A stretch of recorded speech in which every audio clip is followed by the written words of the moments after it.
Sabe, a ira é uma emoção bem poderosa, né? E talvez uma das mais complicadas de entender. Porque, poxa, ela pode ser uma força que luta por justiça, mas ao mesmo tempo pode destruir tudo o que vê pela frente. E aí fica a pergunta: onde é que está o limite? Vamos investigar juntos para entender exatamente quando essa emoção vira um pecado capital? Então, vamos começar com a grande pergunta. Sentir raiva é sempre, sempre errado? Olha, a resposta pode até surpreender, porque a verdade é bem mais complexa do que um simples sim ou não. A chave para entender isso está em enxergar os dois lados da moeda. De um lado, a gente tem o que se chama de ira justa, que é aquela reação forte contra uma injustiça. E do outro, a ira pecaminosa, que já é movida por um desejo bem pessoal de vingança. E essa ideia de uma ira justa, ela não é de hoje, tem raízes bem profundas. A própria Bíblia, por exemplo, fala da ira de Deus como uma resposta à maldade, à injustiça.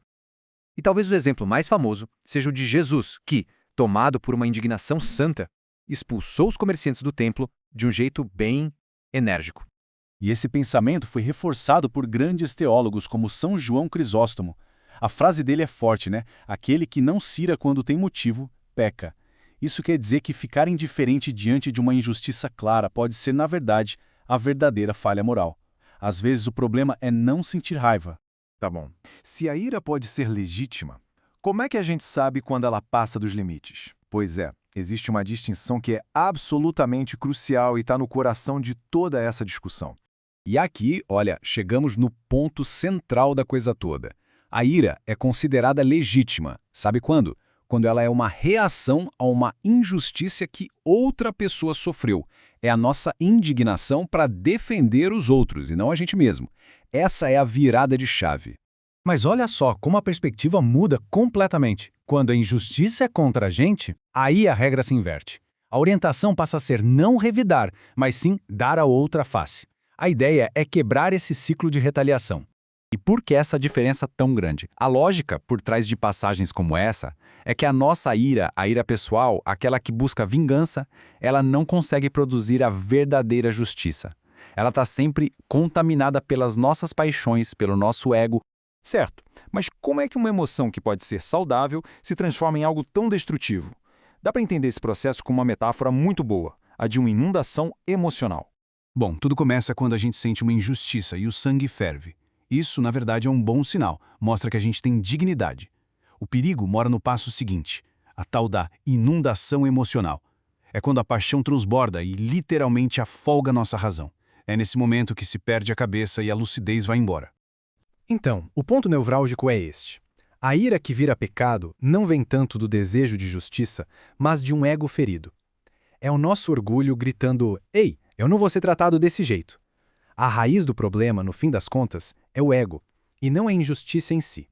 E quando essa inundação emocional toma conta, as consequências são, bem, inevitavelmente ruins. Vamos dar uma olhada no rastro de destruição que essa ira descontrolada deixa para trás. A verdade é que a ira não resolve a injustiça. Ela multiplica, porque a reação é quase sempre desproporcional. Ela corrói amizades, relacionamentos, distorce o jeito que a gente vê a realidade e, no fim das contas, nos transforma em juiz e carrasco do outro. E o mais irônico de tudo, ela machuca tanto a pessoa que sente a raiva quanto quem sofre a agressão. Olha só que interessante, para a gente entender a que ponto de desprezo a ira pode chegar. Tem essa palavra em aramaico, raka, e ela não é só um xingamento, não. É muito mais visceral. É o som literal que a gente faz quando junta saliva na garganta para cuspir. Pensa no simbolismo. É como se estivéssemos cuspindo alguém para fora da nossa vida com um total desprezo. Esse ditado popular resume perfeitamente o ciclo vicioso que a ira cria. Quem agride pode até seguir em frente, mas quem apanha, essa pessoa carrega a ferida. E isso alimenta o ressentimento, o desejo de vingança e o conflito nunca acaba. Ufa! Diante de um cenário tão destrutivo, qual é a alternativa? Existe sim um caminho construtivo. Existe um antídoto para esse veneno da ira. O contraste aqui é total. De um lado a gente tem o ciclo da ira, que é alimentado pelo ego e só leva à destruição, e do outro o caminho da paz, que é construído com base na mansidão, no perdão e no esforço ativo para ser um pacificador. Então, o antídoto é composto por essas virtudes aqui. A mansidão, que veja bem, não é fraqueza, mas sim força sob controle. A pacificação, que é buscar ativamente a reconciliação. E o mais difícil de todos, né? O perdão, principalmente daquelas dívidas impagáveis e até mesmo o amor por quem nos prejudica.